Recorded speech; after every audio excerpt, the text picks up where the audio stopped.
Oh my goodness, welcome to Ratlife University. This is gonna be the intro to book number 16, which I'm gonna put it in the third semester. So we're doing office hours, that's semester 3, and this is book 1 of semester 3. Welcome to the show.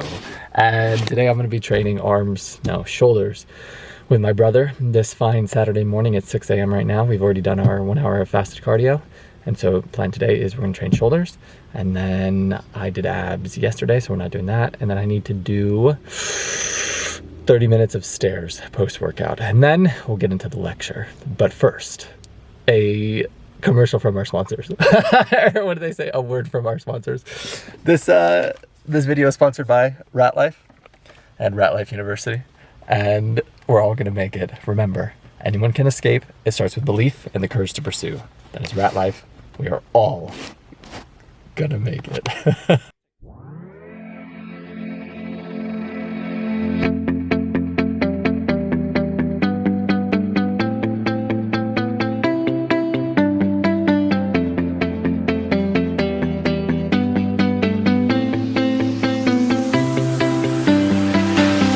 I see the light inside you, brighter than the skies. Hold on, just let us escape and fly away tonight. We have the world in our sight, and I know together we'll be alright. Can you see forever we will go?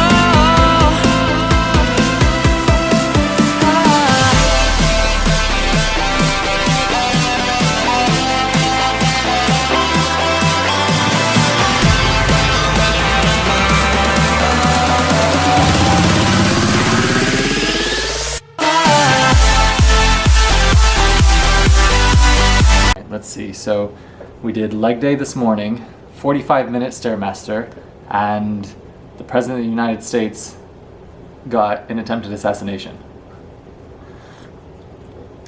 Book number 16 of Ratlife University. Let's begin.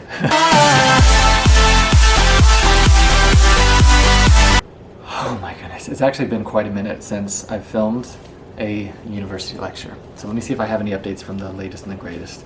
We finished semester 2, so this was actually supposed to be the last book of semester 2 of Become Your Villain, and it's The Power of Positive Thinking by Vincent Peale. However, I think I'm gonna just include it in semester 3, unless, should we be honorable and put this in end of semester 2, book number 16, and then continue forward? What do you guys think? I think we'll do that. Well, it's also been like 2.5 weeks since I've posted a lecture, so maybe, is it coffee? Maybe it's in our best interest to crack on and just accept that we only were able to complete 7 books last semester when the goal was 8. I'm not mad, I'm disappointed. But let's just get into it, because this is actually an incredible book. I remember when I read it for the first time back in 2020, I believe it was 2021, and the most important takeaway that I took away from the book the first time that I read it is that you can reach other people across the world through the power of your thought. It's an incredible concept and idea, completely founded in the basis of science. You learn it from Joe Dispenza that when you have a thought, you create a magnetic field around you. So think of it like a vibration and a frequency that you're operating on, right? So if you're thinking of this person and you're operating on here and your thought, I think the science of it's like 3 feet or 6 feet in diameter. It's insane, the magnetic field that you can create by thought. And so the perfect analogy is if you've ever thought of someone, or someone was thinking about you, and then you got a text or a call from them, and then you say, I was just thinking about you. That's not a coincidence, right? That is very purposeful. Because you can think a thought, you can think a person, you can be operating on that frequency, that vibration, just as if you were tuned in to their radio station, right? So you're getting to the static, but then when you lock in, you're aligned, same frequency, same vibration, then the sound is picture perfect, right? Crystal clear, right? Because you're on their frequency. So when you understand that, and for me personally, I put it into reflection that anytime somebody's thinking about me, I immediately send them love, because I've learned over the past few years, particularly more in the past few months, that my name is synonymous with hope. So when people think about me, they think about the quote, "We're all gonna make it." And so typically when people think about me, and this isn't a derogatory statement or put down on myself, but when people think about me, typically they're not in a good place, because they look to me for hope, to persevere, to continue going on. Because I think it's quite well known from people who know me, my hardship and struggles and adversity, whether that's a drug overdose, whether that's living in my car for 93 days, whether that's failing in business, whether that's, the mistakes, failures, whatever that I've made in entrepreneurship. People have been able to see that I have this unrelenting drive and persistence to continue to move forward, to persevere, despite injury, despite heart palpitation, despite fucking temporary homelessness. There's no amount of no rejection, disappointment, letdown, heartache, tragedy, despair that's going to allow me to tolerate neglect or to quit or to give up. There's none in this life, right? And for me, it's because I have the understanding that you're gonna die. You only have one life to live. I'm going to live it completely and fully to the max. And I don't see the negatives as things that happened to me. In fact, I'm quite grateful that they happened for me, because what they do is it develops your character and your merit and who you are as a man. There's a good quote, I'm gonna butcher it, but it's like, "Smooth seas never made a skilled sailor." And the sentiment is, if you don't go through anything, you don't become anything as a man. And so trauma, heartbreak, tragedy, disappointment, letdown, those are all gifts for you to become that hero of your story. If there was no hardship, if there was no tragedy, there would be no hero's journey, right? There would be no obstacle or adversity for you to overcome and for you to persevere and then to move forward, right? That's what makes life worth living. And so people only want the sunshine, they only want the rainbows, they only want the success and the wins, they don't want the rain, right? They don't want the hardship that's the catalyst for them to be successful. Good quote by Michael Jordan. He's like, "I failed over and over and over and over again. I was entrusted with the game-winning shot 26 times. I missed 9,000 shots in my career, and that is why I succeed."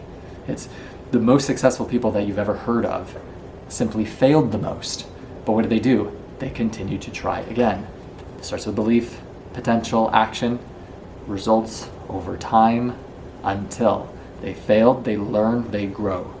Fail, learn, grow. Plan, execute, iterate.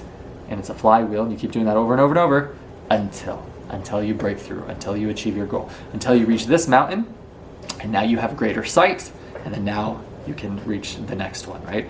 So it all comes down to your mindset, thinking positively, right? Understanding that life happens for you. And if you can do that, you can put yourself in a very, very good position to stand guardway at the doorway of your mind, even when something like an attempted assassination from our actual president takes place. So,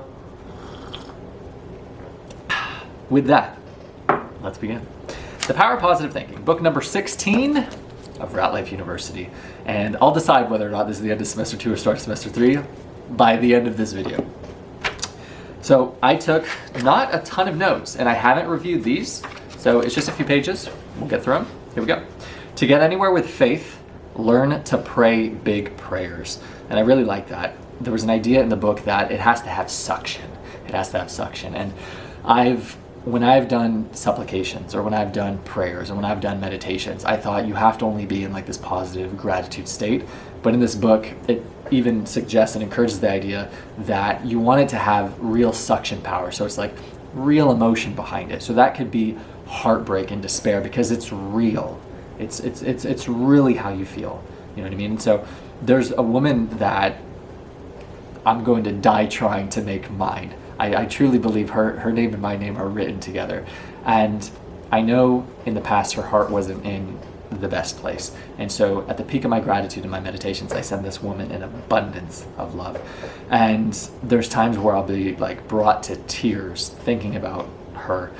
And that, I felt, is the most powerful thoughts that I can send to this woman. And I asked God to send her all of my love, all of my light, all of my warmth, my kiss, my healing, so that her heart can be made whole again, kind of a deal.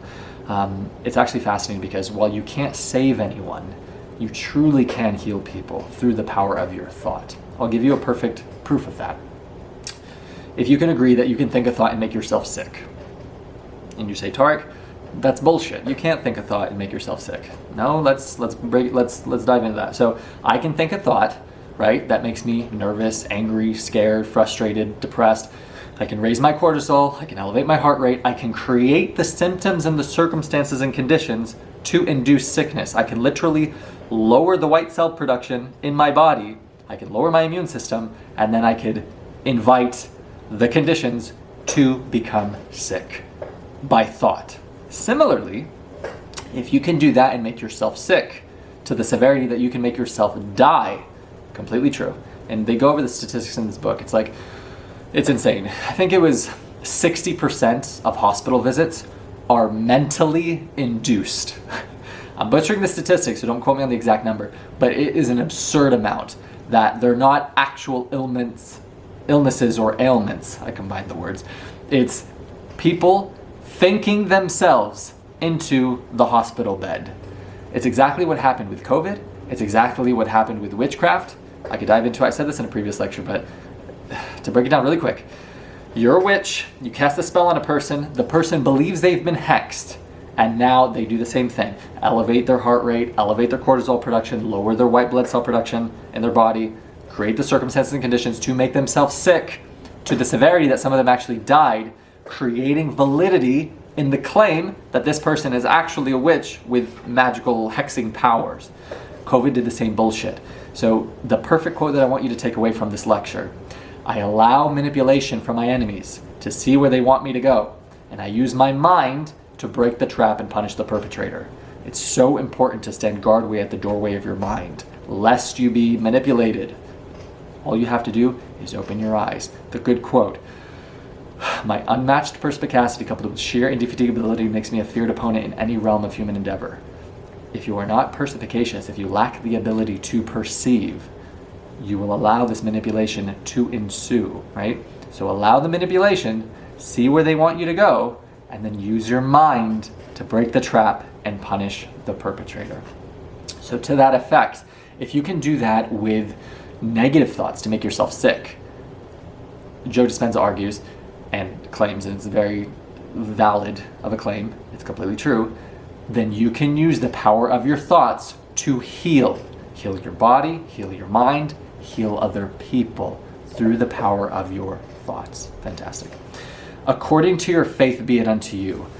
The big theme in this book, it is Christian fundamental. It's a Christian founded undertoned the entire time. Jesus, big guy in this book. And what's fascinating is as I was reading it, there are so many quotes from that book, from these verses, that have resonated with me so much. And I was telling Ricardo, I said, by the end of this university, I'm gonna become fucking Christian. It's ridiculous. And I also told a coworker, which is fascinating because I was raised Muslim, right? I completely believe in God. I was spiritual for a very long time. However, I'm not institutionally religious now. I truly believe in the purity of faith.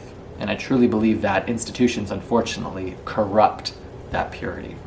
And so I'm not saying you have to, this is the right one, this is the right one, this is the right one. I think that's all bullshit. I think, to be honest, everyone is speaking on the same thing, spoken in a different language at the end of the day. And I go beyond this. I studied ancient history, so the study of antiquity, ancient Greece, ancient Rome. And religion is a modern conceptual idea. It's only in terms of what you know today as Judaism, as Buddhism, as Islam, as Christianity and Catholicism, as in that's 2,000 years old. People lived and existed prior to that. And so the idea that there weren't other deities and gods and houses of worship and things before then, and that all those people were just these, these heathens kind of a deal, I think it's just ridiculous. So I think if you were able to, again, use your own mind. And one thing that I loved about this book in reference to God, it was saying God as you understand him. And I thought that was so cool, as in, however it is that you understand God, it's as if that's okay. You know what I mean? So I love that. But I love that idea, according to your faith be it unto you, because that's, you're going to find in all of these books on personal development within this university, the recurring theme is the success cycle. It starts with belief, which is in the credo of Ratlife that I took from Walt Disney. All dreams can come true if you have the courage to pursue them, right? It starts with belief and the courage to pursue. So according to your faith be it unto you, from the Bible, from the good book, which I have right here. I will read it cover to cover. We're not there yet.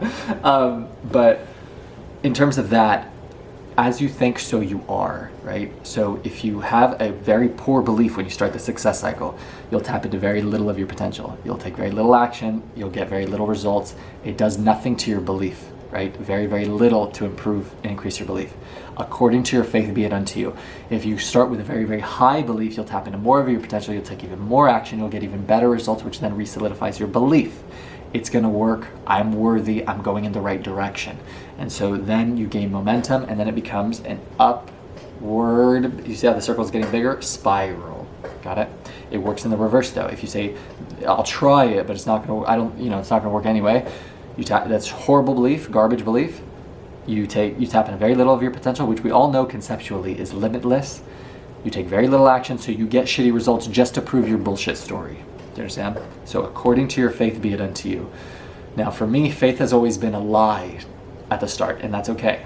We're all gonna make it. When I weighed 145 pounds, embarking on my fitness journey was a lie that I had to tell myself over and over and over until that seed finally took root. What does that mean? The second you believe this idea for yourself, that's when the seed gets planted. Do you understand? And I just had the epiphany the other day by the end of, after I finished this book, in terms of being worthy of this woman. And it was a fascinating idea that I've spent a lifetime feeling like I'm not enough.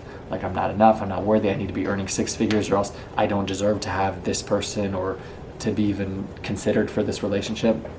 All of these limiting beliefs, because I had somebody plant a beautiful seed many years ago that said, who was a woman who I wanted, and she said, Tarek, you deserve everything. And I felt like shit for so many years because I haven't been able to return that gift of belief with becoming prosperous to give the person the fucking world. Because anyone who's ever given me the gift of belief, who's believed in me, I have never let them down. I've always over fucking delivered, because there's nothing that I've dreamed to have more than the gift of belief, which is simply love, which I learned from Jordan Peterson. And what it is you seeing beyond a person's present circumstance and believing in the potential that person has to become, right? Let me say, did I butcher that? Let me say it again. To see beyond someone's present circumstance and believe in the man that person has the potential to become. I think I omitted the man part. But to that sentiment, when I haven't been able to, break through from whatever credit card debt or whatever Ratlife debt or to earn the 6-figure income, I've constantly felt like a fucking disappointment, like such a severe level of shame that I can't even, look this person in the eye because I don't consider myself worthy or enough or all this. And so by the end of this book, I was able to finally shatter that limiting belief because that seed finally took roots. And once I had that epiphany, which I'll be honest, it might have been the aftermath of taking a certain psychedelic substance.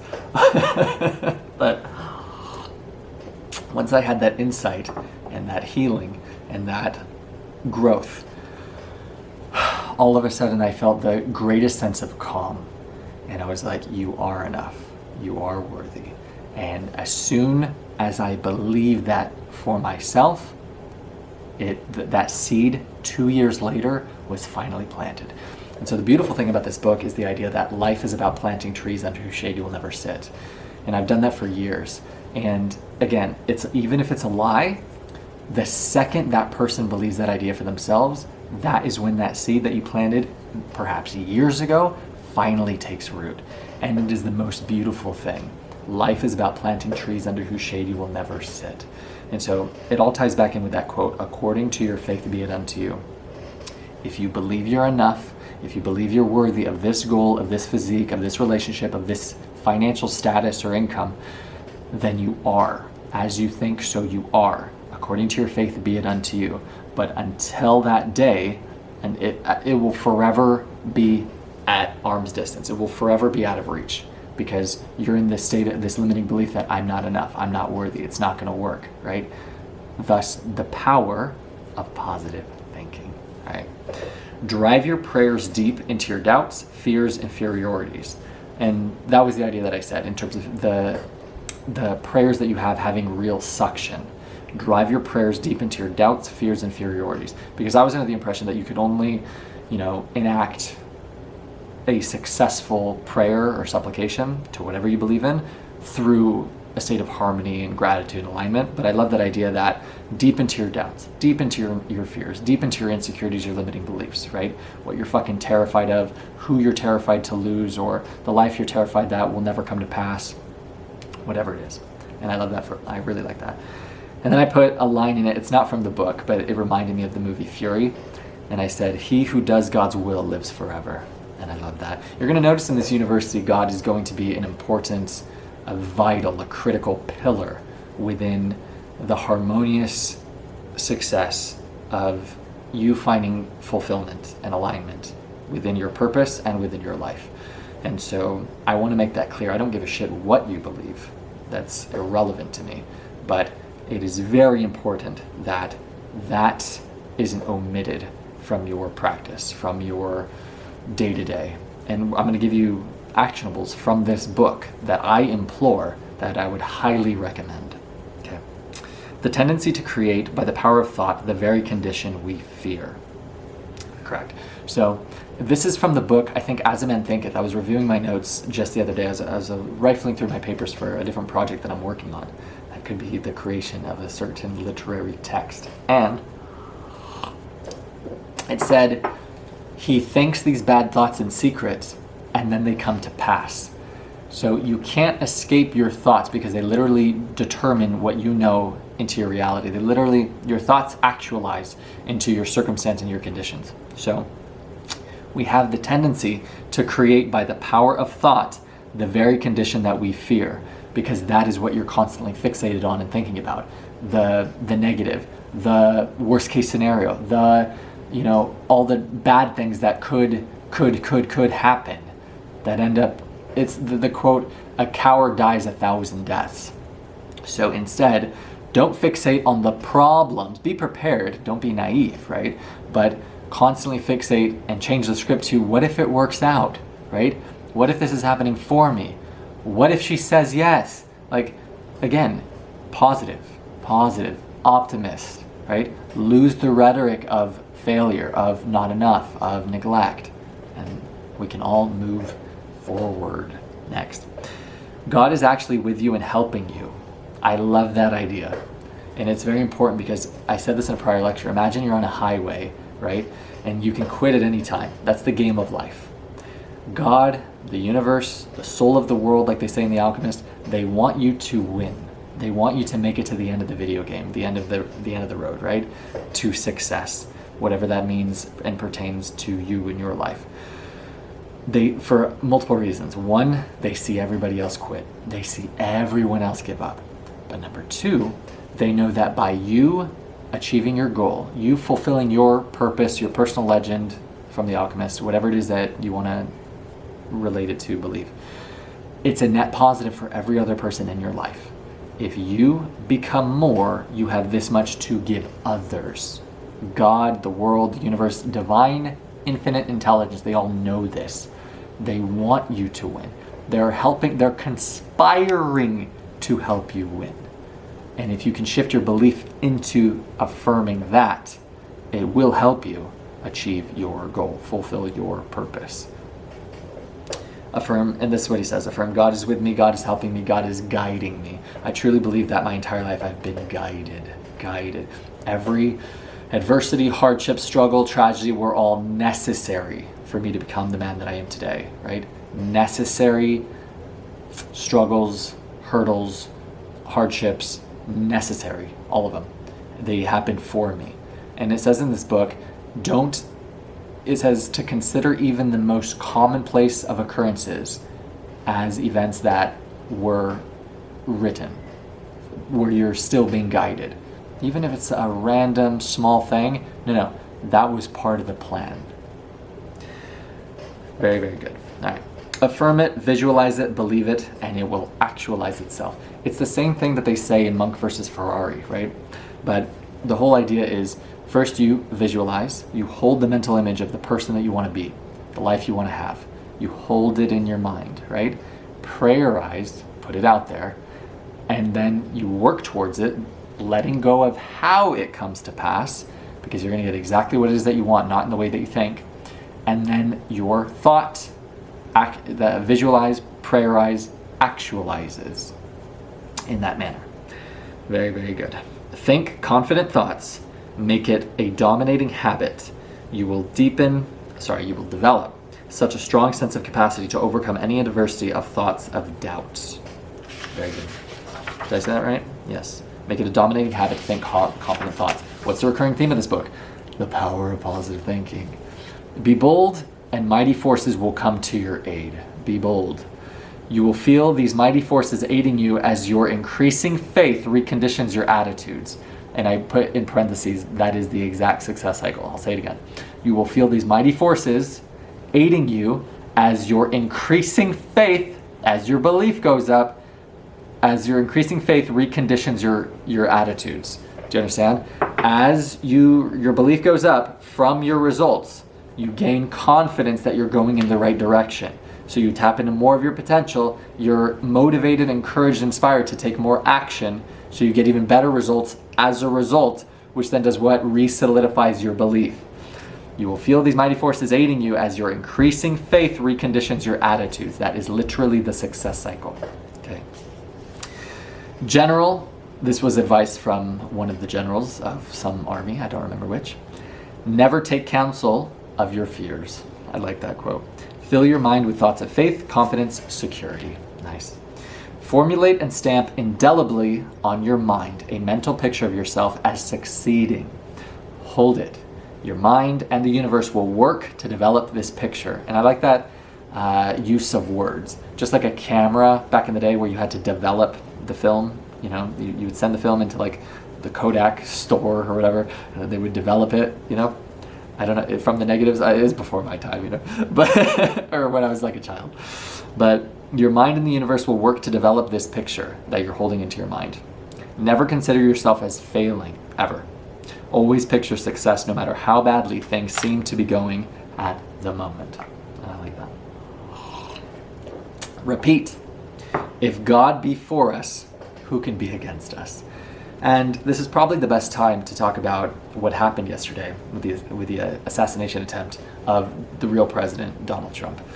And I spoke with Ricardo this morning, and I said, first I said in jest that what happened yesterday cemented his victory. It united the country for the first time in years. And because it's so blatantly obvious that the powers that be don't want to lose control to the severity that they're willing to go to any length in order to protect that. As in, first we try to discredit them, then we try to imprison them. When that doesn't work, then we try to kill them. And this has been a recurring theme of people in power since the dawn of time, because history repeats itself. When Socrates died, he was imprisoned. Socrates or Aristotle? It might have been Aristotle. I don't want to mix it up. It's one of them. And they were imprisoned for corrupting the youth. Corrupting the youth. A philosopher speaking truth was a threat, right? It was a threat to the powers that be at that time. It's not, move yourself beyond Donald Trump. It's what he represents, what he symbolizes, what he stands behind, which is hope, which is truth, which is freedom for this country, for this world. Because as it is right now, even though we're on the way out, right? Even though one day the US dollar will be off of the reserve currency, the United States is on the global stage that leader. When COVID happened, the reason the world shut down was because of the United States. And so when you understand that this isn't about the United States of America, this is about the entire world. This is about freedom for the entire world. And when you separate it, and this was the jest that I had to Ricardo, I said, he has cemented his victory.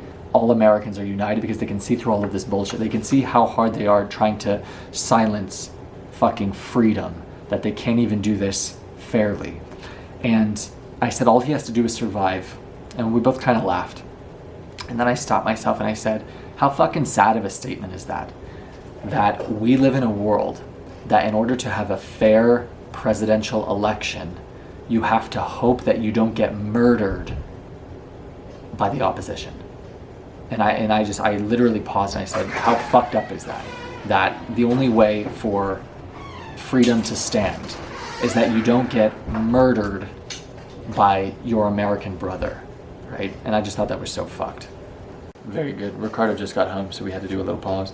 But let's reiterate that quote. If God be for us, who can be against us? And what I love about that idea so much, especially if, again, we go back to the beginning of this lecture, I allow manipulation from my enemies to see where they want me to go, and I use my mind to break the trap and punish the perpetrator. I'm perspicacious. I have the ability to perceive. And if God be for us, who can be against us? I love the idea that when you think back to the World FIFA Cup, when it came down to penalties, I know that was written by God, because for 2 years up until that point, the world had been living in a state of oppression and tyranny. And I know that God he wanted the world to have that win, to feel alive again, right? And what you saw yesterday with the attempted assassination of Donald Trump, that was God. Had it been half an inch this way, he would have been dead. That would have been civil war. Had it missed entirely, it wouldn't have cemented his victory.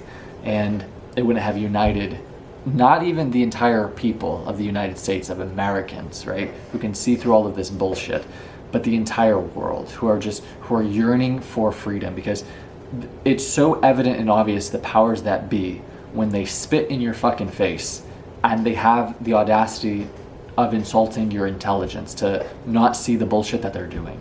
And so I'm not gonna even attempt to get into the mind of someone who's just so slave programmed, so blind, so in a perpetual state of fear that they have no interest to open their fucking eyes.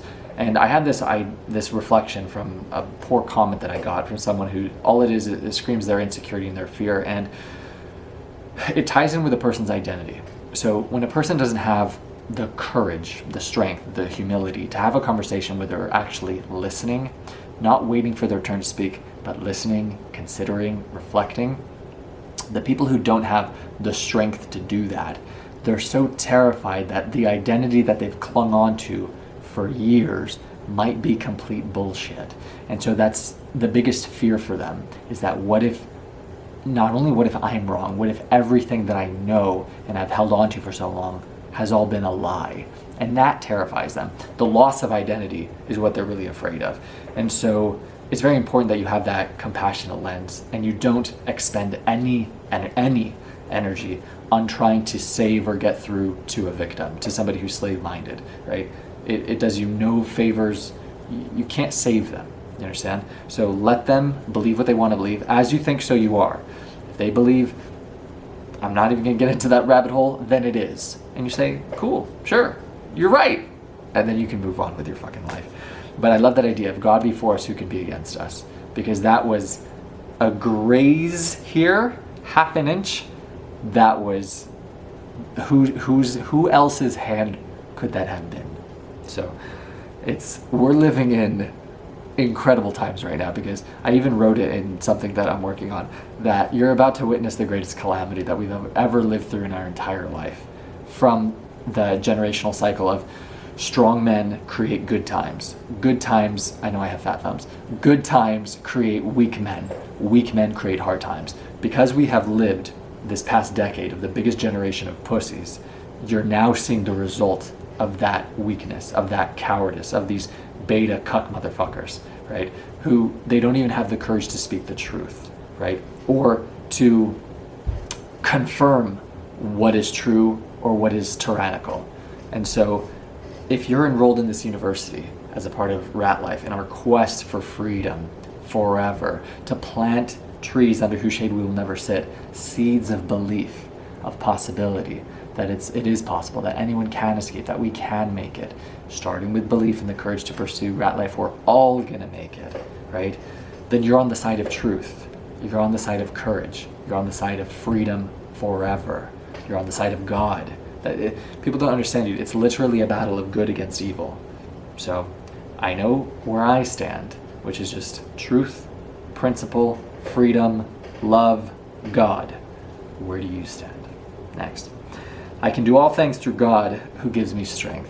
There's going to be a lot of God in this. I'm telling you, it was a Christian-dominated piece of literature. That is one of the greatest pieces of literature within this university. I am in God's hands. Then believe you are now receiving all the power that you need. He's reiterating the idea of the power of thought, which is really, really powerful and effective. Feel it flowing into you. The kingdom of God is within me. All right. Remind yourself that God is with you and nothing can defeat you. Believe that you now, I underlined it, receive power from him. And it's quite a calming feeling and understanding that you don't have to carry the entire burden by yourself. You can offload that burden onto another power that be. And you can see that in people who they have a deep progression and development in their faith, as in the cross that all of us have to bear, because we all have to bear our own cross. It's made that much more daunting and overwhelming when you put all of the weight onto yourself. But it's quite relieving, right, of pressure, of burden, when you could lean on a spiritual belief, a God, a deity, whatever it is that you believe, infinite intelligence, the universe, the soul of the world, as they say in The Alchemist, right? Whether that's, I wrote it somewhere of something that I'm working on, whether that's Jesus, whether that's Zeus, whether that's Allah, it's the same thing, man. It's all God. It's all you, the soul of the universe, divine intelligence, all one and the same. You understand? Next. Empty your mind. So to reiterate, lean on God, right? Lean on him. Take him on the team. You don't have to go through this alone. You never are alone. And that was one of the things that I shared from Monk versus Ferrari, that he was like, they didn't go into a religious, tie into it, but he said just in passing, the monk, he was just like, you're never alone, And I love that so much. Empty your mind and receive the gift of peace from God. Very good. Empty your mind and receive the gift of peace from God. I love it. Romans 12:2. Do not conform to the pattern of this world, but be transformed by the renewing of your mind. And then I put, then you will be able to test and approve that God's will is his good, pleasing, and perfect will. Change your thoughts, and so this was my commentary, change your thoughts and achieve a mind full of peace and all the gifts you've dreamed of. It's very true. How many people live their day-to-day with just negative thoughts, detrimental thoughts, right? The air conditioning was getting into my eyes. These contacts are old and outdated. They're supposed to be on a 1 month supply, and I'm 2 weeks past it because I'm waiting for them to get renewed, and so the AC that's blowing into my eyes are making me dry. But the idea of how many people do you know that just harbor nothing but negative thoughts? Hey, how are you doing? This. And you're just like, how fucking exhausting is that? Like, what if you tried to change the script? How are you? I'm amazing. I'm fantastic. That sort of fake it till you make it mentality until you actually are, right? And so if you change your thoughts, you'll achieve a mind full of peace and all the gifts you've ever dreamed of, right? Through the power of what? Positive thinking, a recurring theme from this book and this lecture. Next. Focus. And then I put a task for myself to do that doesn't need to be shared on here. Just kidding. It's in a book that I am working on. Tarek Houck's The Poet, the acclaimed, the critically acclaimed author. Gosh darn it. If I must. Suggestive articulation. Healing words. He suggests the idea that there are words that are healing. And so he offers the idea of repeating these words slowly and, again, using the power of positive thinking to imagine that these words are actually healing you, combined with God's healing. So the words are, he says, repeat slowly several times as the exercise. Tranquility, serenity, right? And actually believe that these are healing you. And I find actually, if you put yourself into a state of meditation, of calm, the words are very powerful. And so if you, not in the words themselves, but in how you relax your body from putting yourself into that calm state. So repeat slowly several times, tranquility, serenity. All right. We need to focus is what I put for myself. Focus, lock in, monk mode next. I thought it said cocaine. Dude, these contacts are killing me. Conceive of your mind. This is such a good thing. This actually should be a homework assignment. I will write it down. I don't think there's ink in this pen, but let's hope there is. Let me put homework HW. It's enough for me to read. I'm gonna circle it. Conceive of your mind as the surface of a body of water, and see how nearly quiet you can make it so that there is not a ripple. It's the perfect symbol, right? It's the perfect metaphor, personification, that's the word, of when you're meditating, you want your mind to be completely calm, as if you're, say, a cup of water, but that's completely still, as if you're a body of water without a single ripple. If you can do that, you're literally, you'll find you'll be able to go to deeper and deeper states of your meditation, of your healing, of your harnessing that power of positive thinking, of being able to reach other people across the world through, and it's really in gratitude. So if you just allow your body to relax and you condition yourself to thinking about, if I wanted something to be grateful for, what could I be grateful for, right? If I wanted to be grateful for something, what is something that I could be grateful for? And it's in a good Tony Robbins video that I've shared in previous lectures. And you think of, one thing at a time, and you do this 3 times, you'll be able to put yourself in a state of gratitude, and then you'll notice the body relaxing, you'll notice the state of calm, and then you'll notice you'll be able to really think very clearly, because your mind is that body of water that's completely still. So I would highly recommend, this is a homework assignment. Conceive of your mind as the surface of a body of water and see how nearly quiet you can make it so that there is not a ripple. You'll be able to then listen to the deeper sounds of harmony and beauty and of God that are to be found in the essence of silence. I thought that was so good, and it's so true. You have to drown out all the fucking noise, right? And we live in a world of constant distraction. Social media, the news, all the garbage, all the negativity, all of the celebrities, all the radio, all the bullshit. That in order to hear God, in order to hear your heart, right, of what it is that you truly want, the person you truly want to be, you need to quiet all of the other fucking noise, right? So you'll be able to then listen to the deeper sounds of harmony and beauty and of God that are to be found in the essence of silence. All right. Silence equals spiritual healing, and it's very, very true.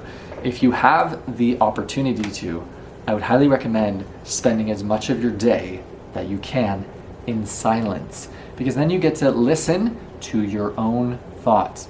And then when you become conscious of those thoughts, you'll be able to take inventory of how many thoughts on any given day are negative. I think in the Ford versus Ferrari, the monk who sold his Ferrari, we think over, it's like 60,000 thoughts a day. How many people think of the same shit, the same person, the same negative experience, and they just relive that garbage over and over and over again, and they continue to fixate and water on that, and they're just so focused on I'm tired, I'm broke, I'm all of these negative identities, right? And how is that not going to be your circumstance and your reality, right? But if you can find yourself, if you can stand guardway at the doorway of your mind, if you can be cognizant, if you can catch it, only then will you be able to change those thoughts and replace them with uplifting ones. But the first step is being aware, is being conscious of it. Until you are, then you'll just continue to stay on that loop. You'll continue to stay on that record. You'll continue to stay on that frequency that we discussed earlier. So, again, open your eyes. Be perspicacious. Wake the fuck up. Next. I like the idea of energy when you synchronize your grind speed to the rate of God's movement. And I really like that. I noticed that when I was traveling, that everybody in the grind, you're in a rush. You're in a rush, you got the alarm, you're over caffeinating yourself, you're getting sleep deprivation, and it's the fucking rat life. When you travel, I've never felt more aligned or in harmony with who I am, because I get to just be. I get to live life as it is intended to be lived. And there is nothing more beautiful than finding yourself in alignment of God's time. As in, you're not in a rush, you're not in a hurry, you're in a state of being. And it's incredibly beautiful, and I miss it beyond the telling of words. So the idea of energy when you synchronize your grind speed to the rate of God's movement. And I put traveling, psychedelics, they all aid in that effect and endeavor. Being in harmony with this pace. And then I put aligned, and that's what it is. You're in flow when you achieve that. When you synchronize your speed with God's pace. And it's a perfect quote from the book Acres of Diamonds by Russell Conwell. Excuse me. Is, "Let patience have her perfect work." Perfect quote. And that is God's timing in its perfection. It requires my worst and the most needs improvement of Professor Targhauks, is virtues. Patience, patience, patience. Next. When we equal God's rhythm, energy flows freely. So if you notice that, people who have the most amount of energy, they're not in a rush. Whenever you notice a guy who's in his most masculine state, he's not in a hurry. And that idea that they're in flow, right? They're very creative, they're very well spoken, they're very articulate, something I feel like I am right now. And that's how you know they're in a good place, right? You don't see the fear, you don't see the insecurity, you don't see the rush. You know that they feel worthy, they feel enough, they feel like they're, they've got God on their side, so who can stand against us? So I love all of those ideas for that reason. Next. The sun, I can't even read my own fucking writing. The surest way, or it's the context, and it's not my actual writing. So put yourself on God's timing. That should actually be a homework assignment as well. So I like the idea of energy when so the homework will be, so we have 2 homework assignments so far. The first one is conceive of your mind as the surface of a body of water and see how nearly quiet you can make it so that there is not a ripple.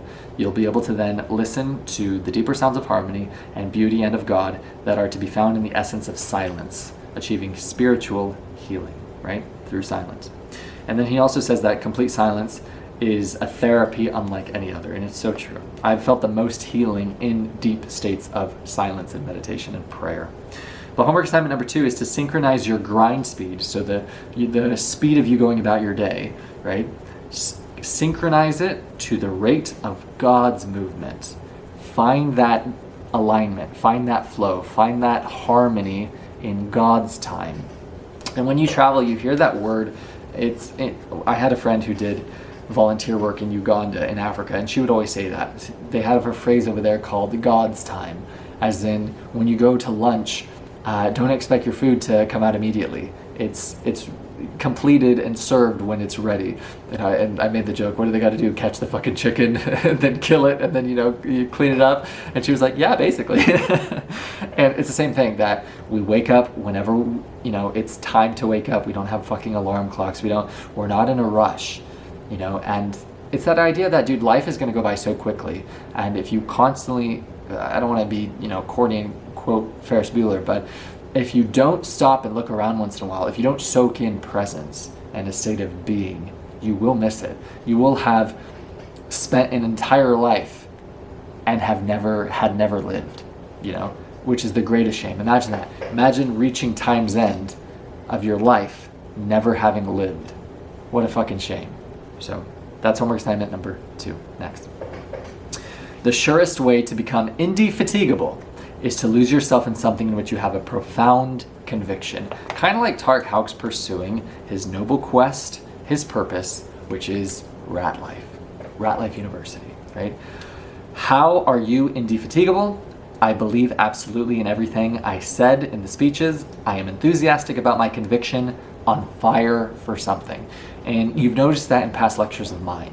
You see myself gaining energy, and it's not just because right now I'm drinking this delicious, beautiful black with 2 Splenda packets, cup of coffee, is you know that what I'm saying, there's belief and conviction behind the words that I'm saying. I believe in this cause. I believe it's a noble and worthy purpose that I'm willing to die for. I'm willing to die for freedom forever for myself and everyone that I love, right? And so when you have that purpose, that vision, that sense of meaning and fulfillment, you gain energy from it. It's not energy depleting, right? And this is something that I would do for free, as I am doing this for free, because I believe in it so much, right? And because of that fact, I know this is going to be something bigger than a dream that I can possibly imagine one day, because I have that belief and conviction now, right? What did we say from the beginning? It starts with belief, right? Belief, potential action, results over time, until. I truly believe that all of these books and all of these actionables within all of these lectures of this university is literally planting trees under whose shade I will never sit. And one day this will reach millions of people around the world. The ideas within this literature, the concept that we can all escape our rat life. We can all live a life of freedom. We can all escape perpetual slavery, and we can all give people the keys to either escape their rat life, or the younger ones to never be enslaved in the first place. Do you understand? This is about freedom forever.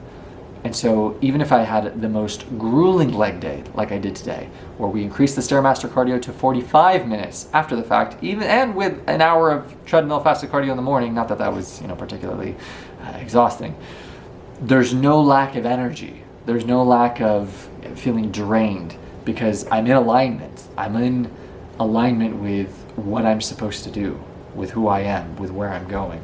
And from it, the power of positive thinking, from that limiting belief of feeling this inferiority of not being enough, of not feeling worthy. And you shatter that, and now who do you get to become? And it's so beautiful, the quote, life is not about what you get, it's about who you become, which I've said in prior lectures with all of these books and within the quest of this university. Not what you get in terms of your status or your financial freedom or the future growth, relationship, who you become and what you're able to give others now that you've become more. By you leveling up and developing yourself, it is a net positive for every other person in your life, right? So when you find out what it is that your purpose, your meaning, what makes you feel so happy and what makes you feel like your cup is so full, I would encourage you to lean into that, because that is your duty, obligation, responsibility to become so much more through that you then in turn have so much to give others. Do you understand? That is when you shift your mentality, that it's not your ability to, not your mere ability to do that endeavor. It is your responsibility to. Because if you actually cared and loved these people, you would want, I would hope, your sole prerogative would be to give them as much as you possibly could. So by you neglecting your potential success, you're actually being incredibly selfish to the people you say you care about, because you could be giving them so much more and you're choosing not to. Next. I got a hello text. Ignored. Next. The more you lose yourself in something big, the more energy you will have. Such as the noble quest, this 25-year siege, 100 semesters, 1,000 books of Ratlife University. Welcome to class. My name is Tarek Haux. I will be your professor. All right. And then with the Bible, he became a person of compelling power, strength, and energy renewed. I'm the most excited in the future to read the book cover to cover and to extract all of the gold, all of the amazing tenets, principles, and truths that you can then embody, impart, and live your life by. And I love that idea. And what's beautiful about my journey, whether it's my intellectual personal development journey or my spiritual journey, is I don't have the arrogance to say that I don't have something to learn from a book that isn't aligned with my faith. And you can apply that to anything. You can apply that to even politics. It's peak level of naivety and arrogance to say, to consider, to speak, to think that I don't have something to fucking learn from this person simply because they embody an opposing, contrasting ideology than me. And so it's very important that you separate your fucking ego. To have the arrogance to say that I don't have something to learn from the Quran as a Christian, from the Bible as a Muslim, it's peak level of arrogance, man. And you notice the same, not to go on the drug tangent, but with psychedelics, it's a good example. People who live in this state of fear, who just have drugs synonymous with being this negative, detrimental, non-healing idea, fixation, concept, they're the same people that are just afraid to let go of their insecurities, of their fears, of their limiting beliefs. The people who are afraid to invite the possibility that they have something to learn, or room for improvement, or ways to heal and to grow. I'm not saying people need to pursue psychedelics. I'm not saying you need to, have a sense of love for an opposing political candidate. I'm not saying you need to convert religions. I am encouraging the omission of arrogance, of ego, the harboring of humility, right? It takes a lot of strength and courage for you to say, maybe I don't know everything. Maybe I have something to learn from this person who's 1,000 times more successful than I am, right? Rather than simply being the critic, being the coward, being the person who only sees the arena from the crowd's point of view and only has the courage to be a keyboard warrior because they're too much of a pussy to be in the arena themselves. That all they can do is criticize and put them down rather than consider that perhaps I have something to learn from this person. So in a world where we live in with so much arrogance, so much lack of integrity, so much lack of humility, so many weak men and women, physically, mentally, intellectually, spiritually, emotionally, be one of the people that has the strength, the courage, the humility to say, I don't know shit, right? You know who said that? Ray Dalio, the founder of Bridgewater. At the time it was like over $160 billion in assets under management. And he would go into his meetings, that guy, saying, I'm something of a dumb shit myself. His exact words from his book, Principles. And then he would go on to learn from the other people in the room, right? That person understanding that he doesn't even know everything, that he was much of the rhetoric and the mentality narrative, that if I but see far, it's because I stand on the shoulders of giants, right?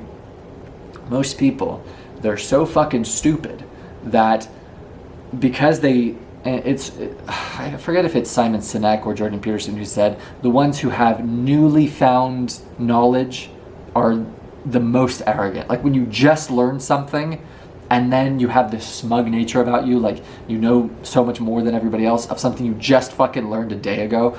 And that is the world that we live in today, are these people who are so arrogant. They're so lack of character, of integrity, of honor, of work ethic, of discipline, have not a shred of the concept of what perseverance is, who have never had their mettle, METTLE, tested, who have never been into the arena, who have never taken a breath of fresh air mixed with anxiety and pressure, who know neither victory nor defeat, who have their place with those cold and timid souls, right? I'm plagiarizing Theodore Roosevelt, Man in the Arena, if you don't recognize that. But the concept is, that is the result of weak men, of non-existent leadership, right? Of so much cowardice in the world that we live in today. And so I would encourage anybody who's, listening to this to harbor that strength, harbor that courage, harbor that humility that perhaps you don't know it all. Perhaps you have something to learn from somebody else, even if they don't hold your position, your ideologies, your views, right? It's a quote from Abraham Lincoln, a story from Abraham Lincoln in the book How to Win Friends and Influence People, where he writes a letter to one of the Confederate officers offering him praise and recognition. And a member of his cabinet scolds him for it. He says, how can you say that? How can you write that man a letter of praise when you stand to fight? He stands for everything you stand to fight against. And Abraham Lincoln, in all his wisdom and humility, said, under similar circumstances, you and I would be no different. As in, had you been born where this Confederate officer was born, not only, and let me go further, if you had his friends, if you had his education, if you had his circle of influence, his network, his upbringing, his conditioning, not only would you believe what he believes, you would be just as passionate in his disposition. People are so fucking arrogant that they don't understand that single sentiment. You only believe what you believe because of the circumstances and conditions of how you've lived your life up until this point. Do you understand? You can go to the religion argument. Had you been born in this country, you'd be this religion. You'd be Buddhist, you'd be atheist, you'd be fucking Christian, you'd be Muslim. So shut the fuck up. You only are what you are from the series of experiences and conditions that have gotten you where you are today. So harbor some fucking humility. It's a simple idea and it's a simple concept that people don't have the strength or courage to do because we live in this world of abundant arrogance, abundant cowardice. Don't be that guy. Don't be that girl, right? Be better. We are on fire here. I love this so much. Next. According to your faith be it unto you. This was repeated in the book. That's why it's here again. What things soever ye desire, when ye pray, believe that ye receive them, and ye shall have them. And I love that idea so much. And I think it's like Mark, I'm gonna butcher it, 11:18 or something like that, that it's the number one concept idea of manifestation, which I wasn't a big fan of in the past, but it's literally, you can sum up, and I learned this from a guy, I don't remember his name, manifestation can be summarized in a single sentence by Jesus in the Bible. And he says, whatever you ask for in prayer, believe that you have received it, and it will be given to you.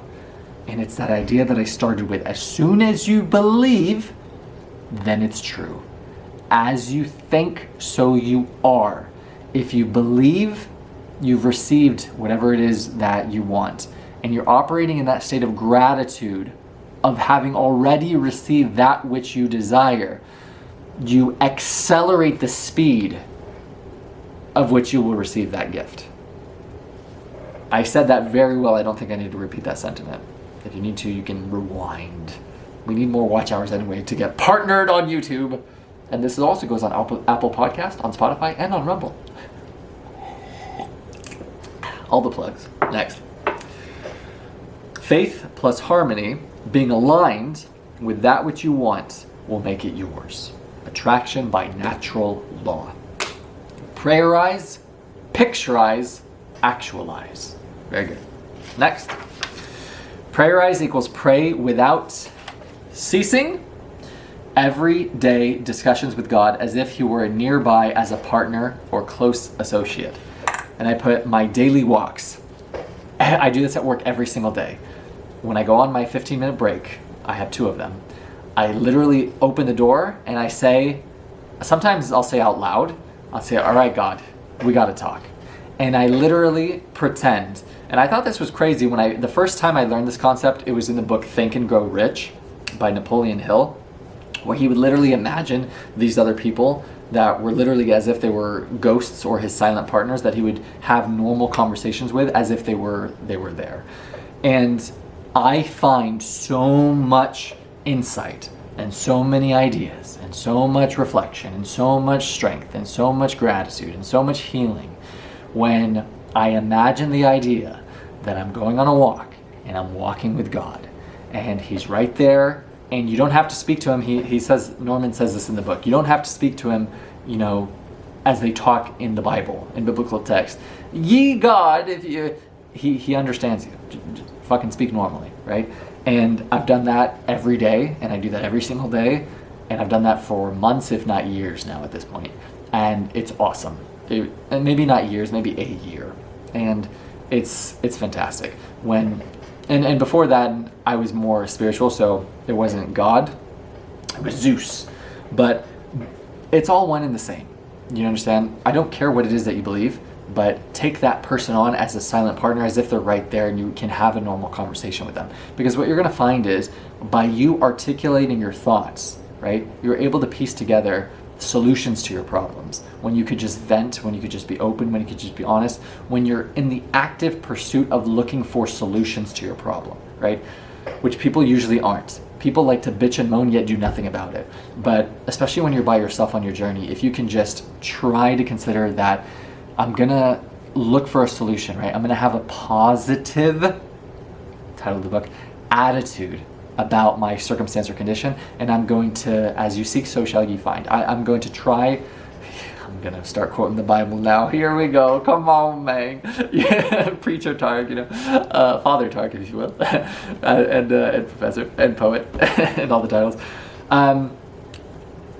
You'll find a sense of strength and conviction and reassurance and insight and ideas and solutions to all of your problems by just harboring a positive attitude and actually searching for them.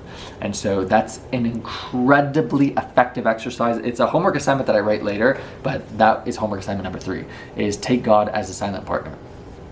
Walk around, have conversation with him. And I said, this is how I start mine. All right, God, we got to talk. And whatever problem that I'm currently facing, then I begin the process of looking for a solution, a remedy to that problem. Next. Pictureize equals, so that's all prayereize. Pictureize equals print a picture of it on your mind as happening. Holding the picture firmly in consciousness. Keep holding that, assumed complete success. Picture, practice the scene daily of achieving that.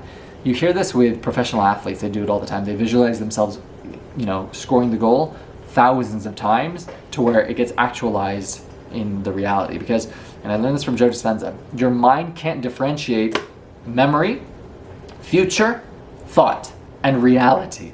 As in, to your mind, it's all one and the same. If you can vividly imagine something as if it's so real, your mind doesn't know that it's conceptual. It thinks it can conflate the actual event in reality and thought as if what you're experiencing, because it's so real and so vivid, you can make your body and your mind feel like you're actually experiencing the event itself when it's just a thought in your mind, right? It's made up, it's not real. That's the beauty, that you can feel the emotion of an event before it even happens. You condition your body emotionally what it's going to experience in the future. Do you understand? You can experience emotionally the event before it happens. And so that is brilliant. And it's that idea that, I think it's from Einstein, your imagination is just a preview of your life's coming attractions. By holding that picture, embodying the emotion behind it, how would I feel if I had this dream woman? Give yourself permission to feel that. How would I feel if I was earning this income? How would I feel if I had this physique? Dude, I would feel so confident. I'd feel like the big G. I'd feel like the Don. And as a result, that is the person that you're going to be operating. You're going to walk around with more confidence. You're going to walk around with more sense of conviction, assuredness. You're going to take more action. You're going to get better results, right? It's going to re-solidify your belief. And it's going to hasten, accelerate, close the gap of that belief and the actualization of your goal. Nice. Next. Surrender the picture to God's will. Here we go. Put the matter in God's hands and follow God's guidance. And so it's very important that on your way to your goal, let go of how. Unimportant, and arrogant. I can only achieve my goal if it happens in the timing, in the sequence, in the progression as I have predetermined. Lose that. A pilot adjusts course from takeoff to landing over 9,000 times. He changes his approach and he almost always gets to his destination.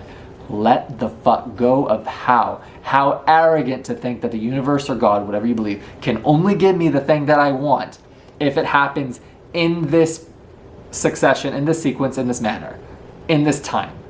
Arrogant. When there's an infinite number of ways God, the universe, can give you exactly what you say that you want. But you have the arrogance, you have the lack of humility to let go of how. How's none of your fucking business. Know what it is that you want. Know where you are. Know why you want it. Let go of how it comes to pass. All right, next. Work hard and intelligently, thus doing your part to achieve success in the matter. You will be astonished at the strange ways in which the picturization comes to pass. You're going to get exactly what you want, quote from Jim Carrey, not in the way that you think, right? And I can completely corroborate that to be true. Anything I've ever wanted, I've gotten it, not in the way that I thought I would get it, right? And usually it's delayed by like a year.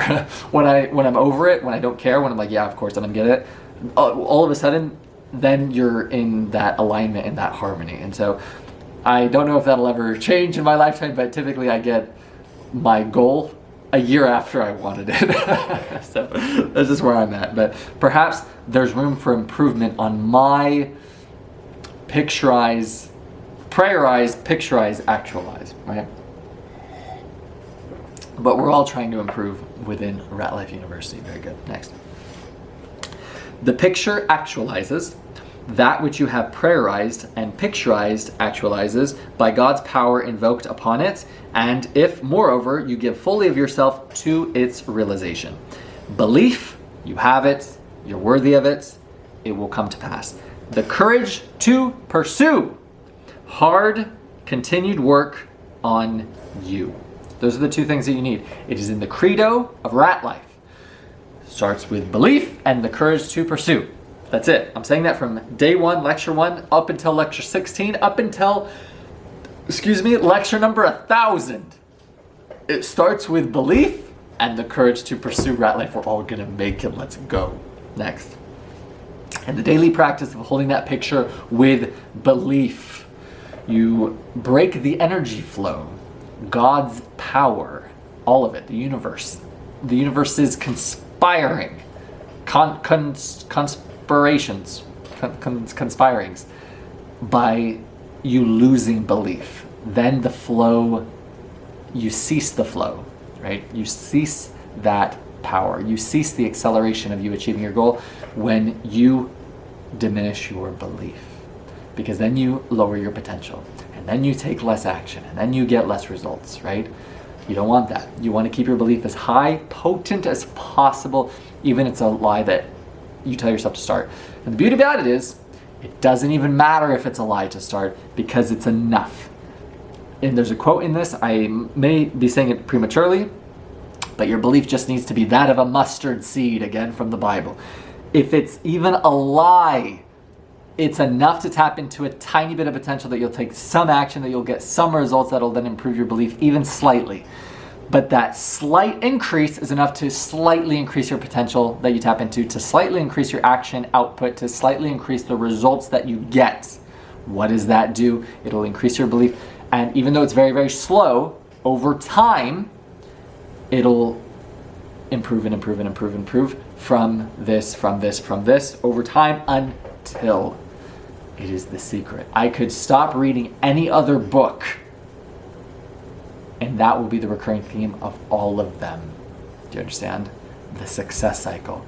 Belief, potential, action, results, over time until. It starts with belief and the courage to pursue. Anyone can escape. Ratlife, we are all gonna make it. Next. You will gain insight from God, the universe, soul of the world, your heart intuition on how to realize it. It's very true. You can't see the how in foresight. You will get insight, ideas, of, oh man, that's a great thought, that are literally gifted to you on the way, because God wants you to win. The universe, everything you believe, they want you to achieve your goal. So they'll give you insight and clarity and an idea in the form of a thought to help you, to help guide you on your path. You just have to listen. You just have to allow yourself to flow. Allow yourself to be guided. Align yourself with God's pace. Let patience have her perfect work. Let go. Let go. People get caught up, and I'm guilty of this, of everybody else's race, of everybody else's timeline, right?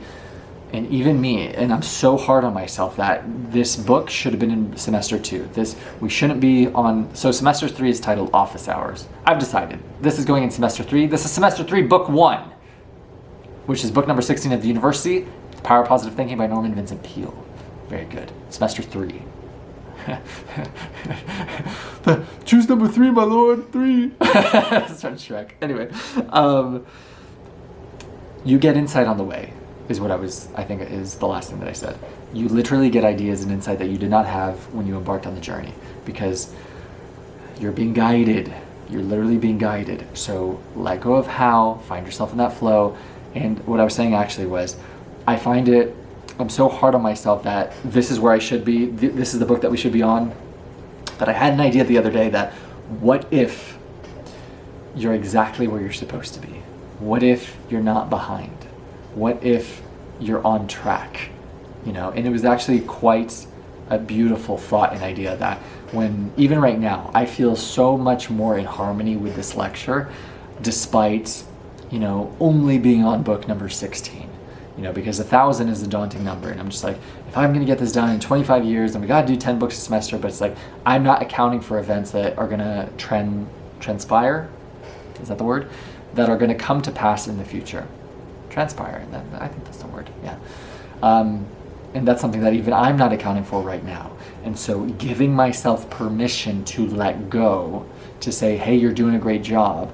Because I learned it's a good quote from Andrew Tate. He said,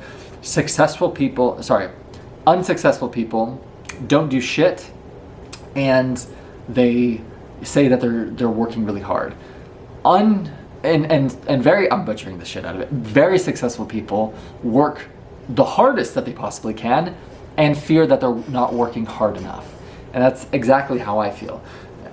The day is, dude, we do the hour of fasted cardio, then we do the training, then now we're doing the 45 minutes of post-workout cardio, then we're also doing the reading, then we're also doing the writing of this literature that I'm currently working on, and we're doing the university, and we're doing the 9-to-5 job. We're doing all of these things together, and it's so easy to be so hard on yourself, to use your progression, your current circumstance not aligning with your story, your blueprint of where you think you should be, that you don't allow yourself to have any sort of sense of pride, accomplishment, to celebrate your wins. And even the other day, it was really hard for me to celebrate, you know, the end of semester 2 without guilt, because it's like, no, this isn't where we should be, you know, that rhetoric. But if you're able to give other people grace and patience and consideration, it's probably a good idea to afford that luxury and that gift to yourself.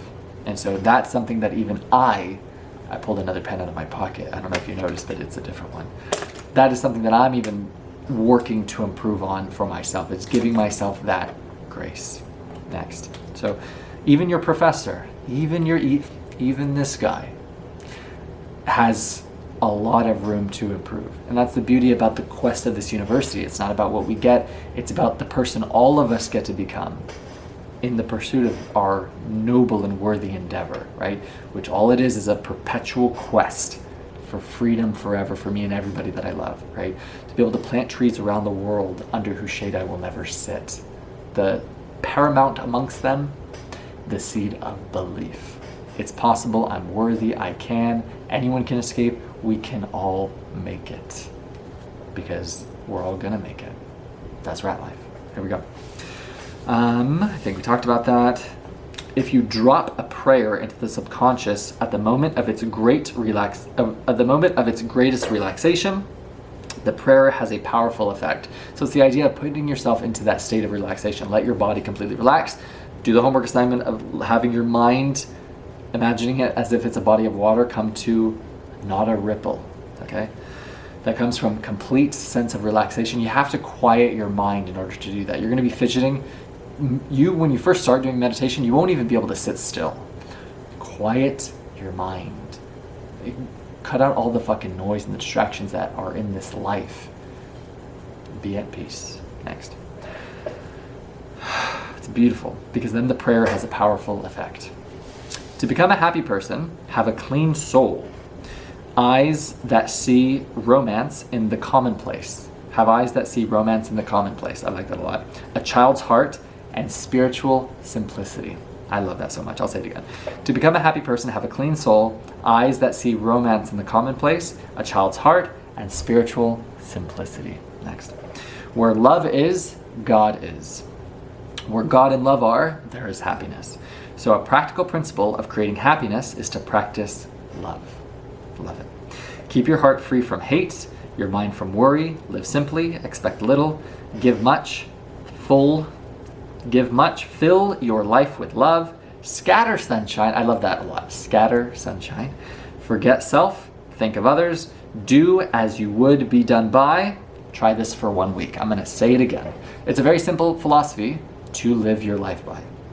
Keep your heart free from hate, your mind from worry, live simply, expect little, give much, fill your life with love, scatter sunshine, forget self, think of others, do as you would be done by. Food for thought. Food for thought. That's all this university is.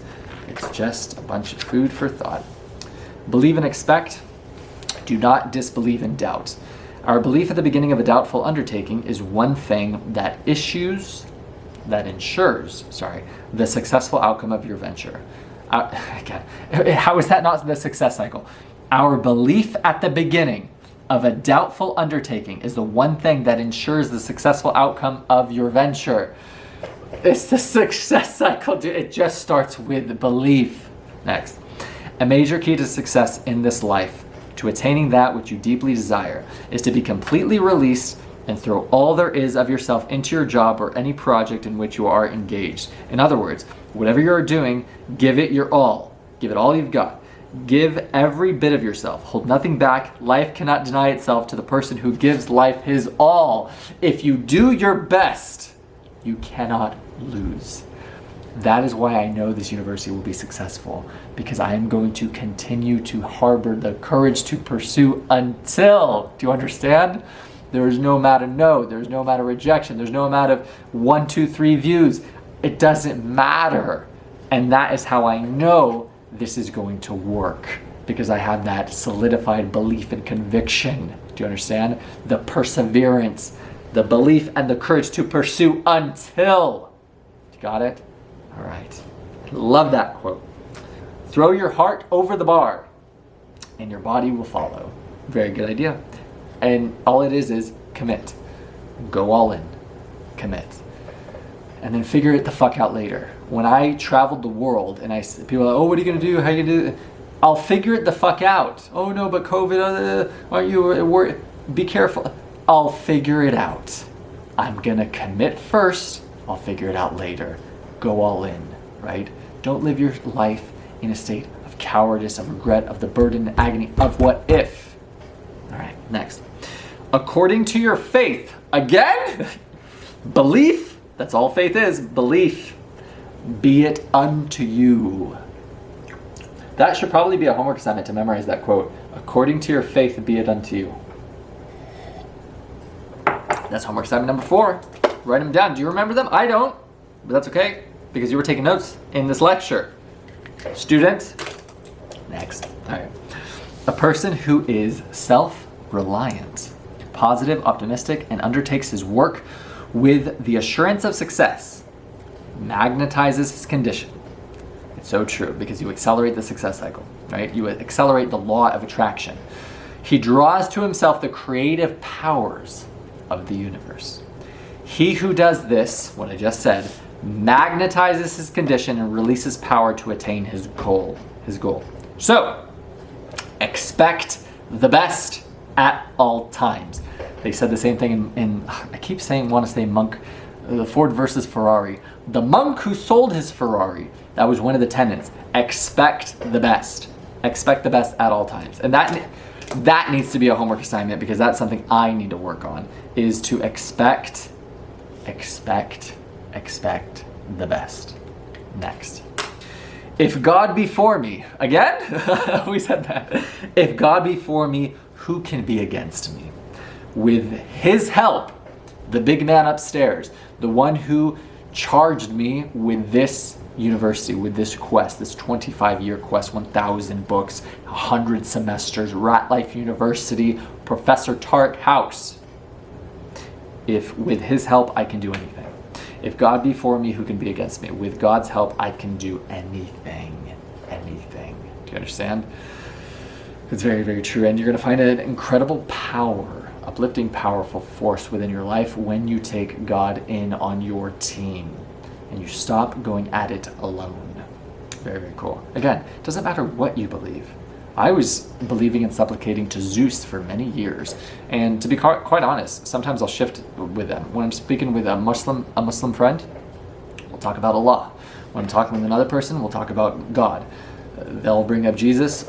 I'm not Jesus. You know what I'm saying? That's not me, and it's not me. I'll put the asterisk of yet. I don't know. You know, I can't speak of the Tark I'm going to be 5-10 years from now, or after I read the Bible, or after I reread the Quran, you know. But I love the idea that God as you know him, God as you understand him. So if that's divine intelligence, if that's infinite intelligence, if that's the universe, if that's the soul of the world, if that's Zeus, if that's Allah, if that's Jesus, whatever it is that you believe, right? Harness that power of God, of that God-like entity into your life, and you're only going to find so much happiness and fulfillment and success as a result for you and for everybody else that's in your life, period. Because what is God? Love. Truth. That's it. So, but the Hodge twins used to say, but it's just advice. You could do whatever the fuck you want to do. Next. If, with the full complement of your personality, you reach out creatively toward your heart's desire, your reach will not be in vain. If you, with the full complement of your personality, reach out creatively toward your heart's desire, your reach will not be in vain. Do not carry doubt in your heart, your subconscious. Don't harbor doubts.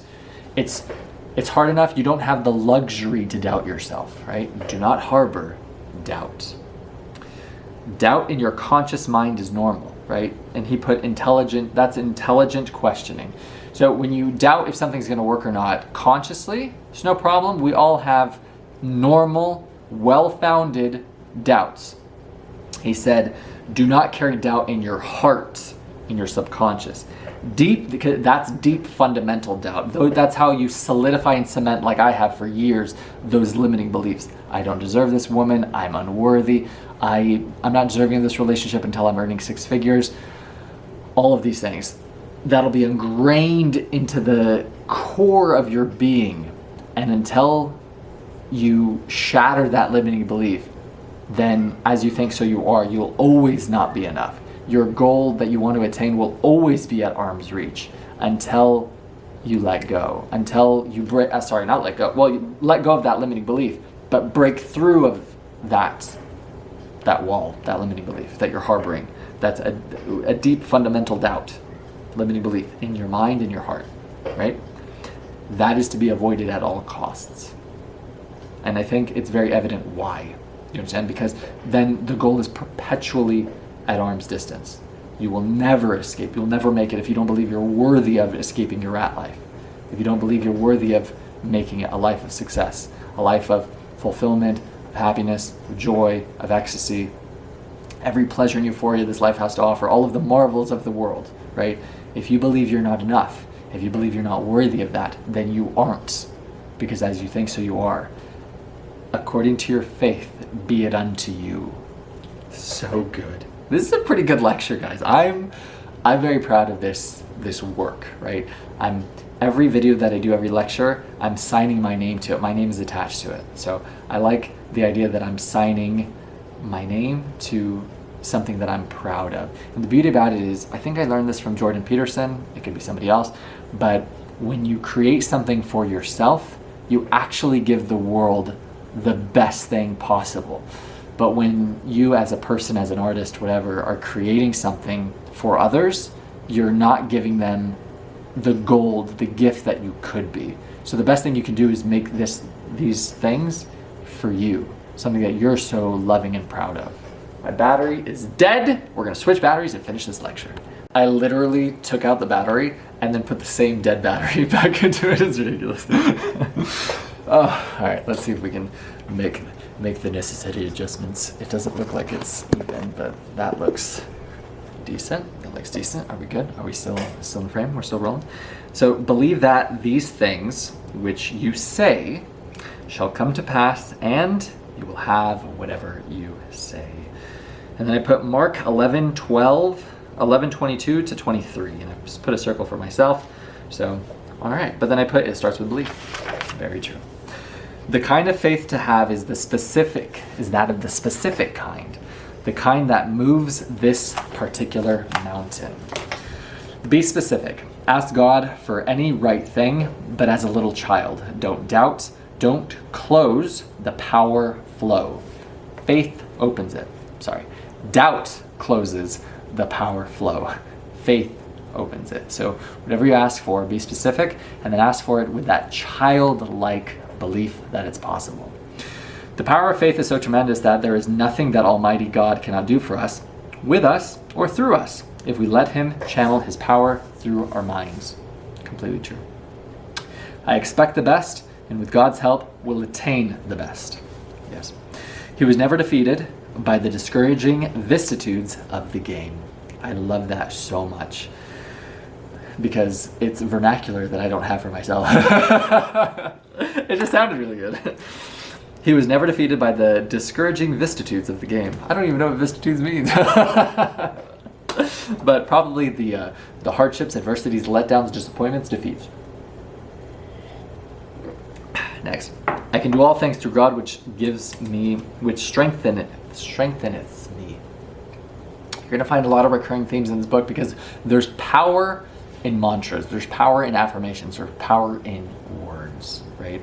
So I can do all things through God, or whatever you believe, that gives you strength. One of my favorite movies, I hit my knee getting up on the ledge, is The Count of Monte Cristo. And they had that quote on the wall: I can do all things through Christ who gives me strength.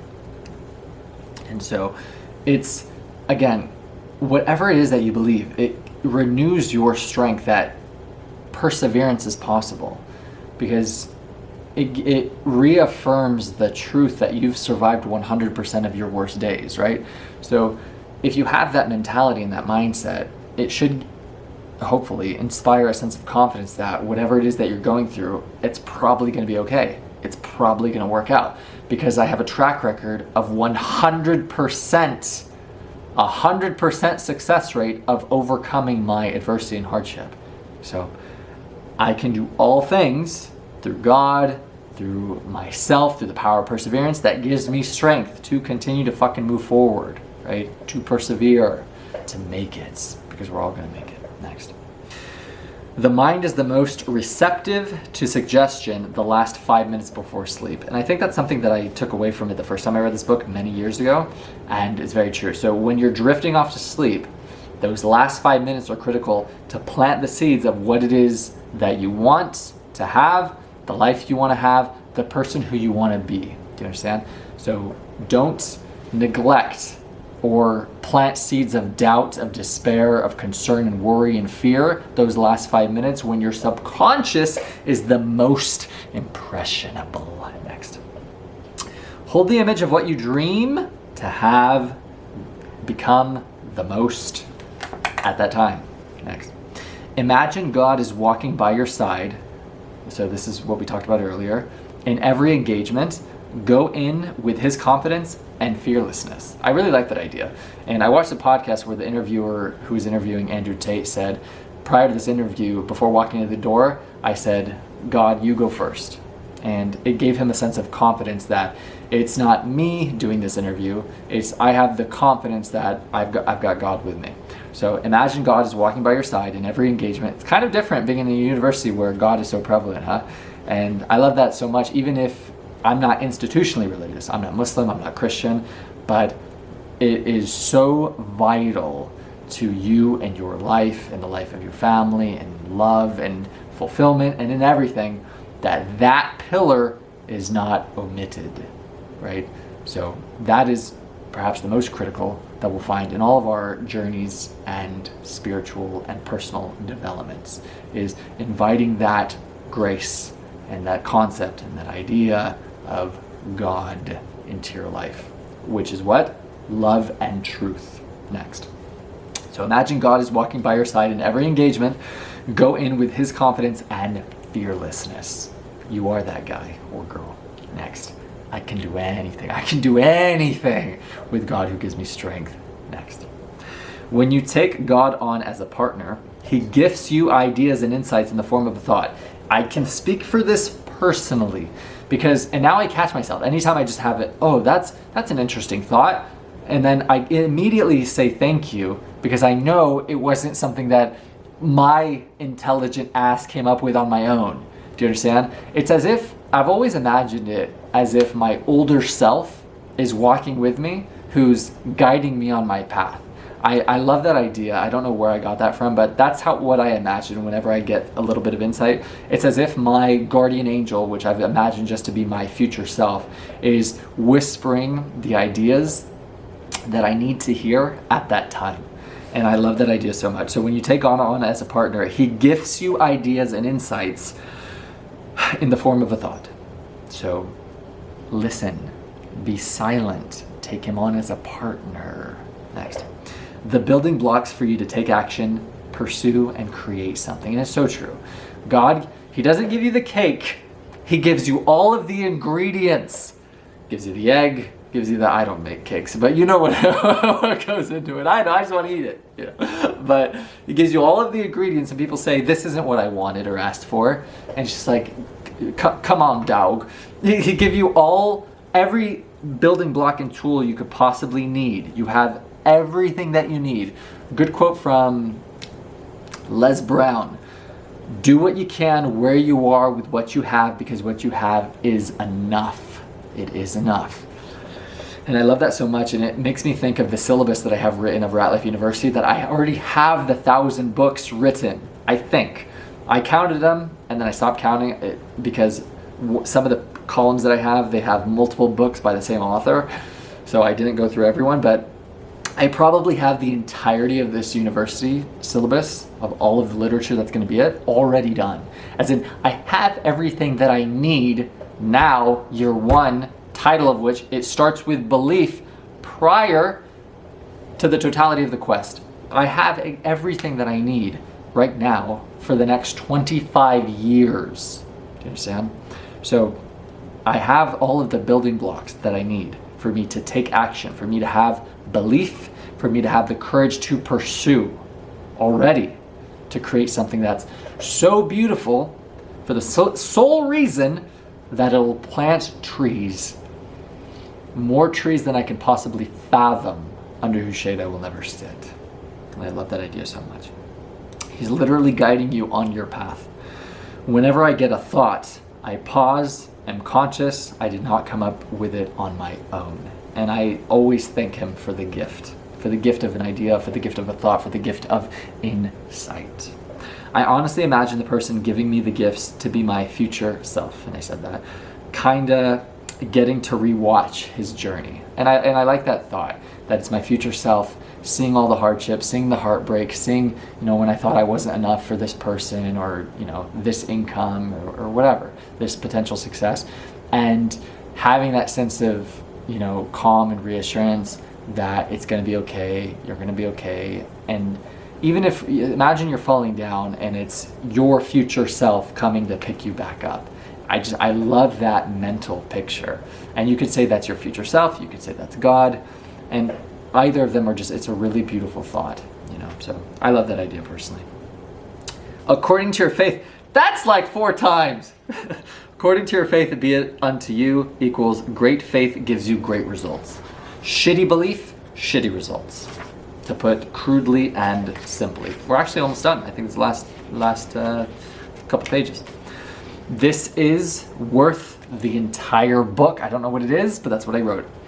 If ye had oh my God, it is. This is worth the entire book. It's worth to read this entire book. The Power of Positive Thinking by Norman Vincent Peale, book number 16, book number 1 of semester 3, Office Hours. What's that? We'll find out. If ye have faith as a grain of mustard seed, nothing shall be impossible unto you. And it's from the success cycle. And it's from what Jordan Peterson said. Because success is not linear, it is exponential. It does not matter how small the first step is. It doesn't matter how small this first step is, because progression is not linear, it's exponential. Even if it's the smallest of steps, the faintest of beliefs, even if it's a lie, any goal is possible with any belief and the courage to pursue. That's it. Any belief. A lie. That's no belief at all. A lie that you tell yourself until you believe it. And then as soon as you believe it, so you are. So then you do tap into that potential. So then you do take that massive action. So then you get those incredible results. So then it solidifies, cements your conviction, reassurance, and belief. I am worthy. I can escape. I can make it. I am enough. Right? I'm worthy. If ye have faith as a grain of mustard seed, nothing shall be impossible unto you for that exact reason.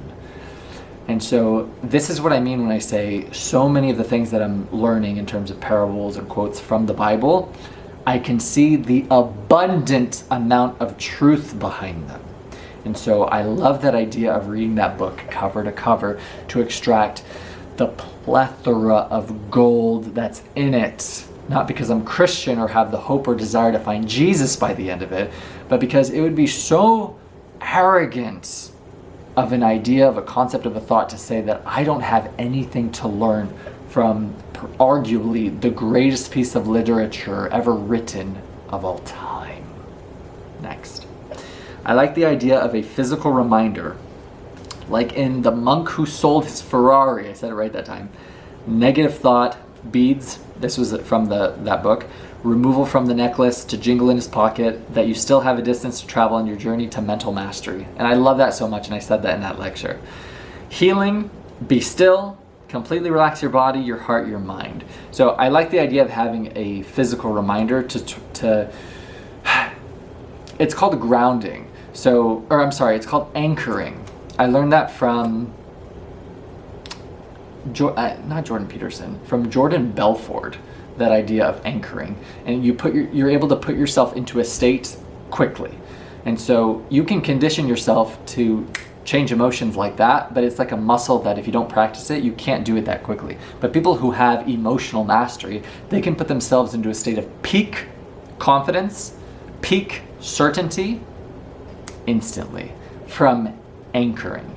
And so I like the idea of a physical reminder, kind of like Pavlov's psychology, right? So imagine I hold a juicy steak and then I ring a bell and then the dog starts salivating because they connect the ringing of the bell with the juicy steak. But then over time you can remove the stimulus of the steak to the point where every time the tester rings the bell, the dog starts salivating. Excuse me, that's anchoring. So I like the idea of having a physical reminder of something that you touch to put yourself into a state of gratitude or of certainty. A physical reminder, or when you have a negative thought.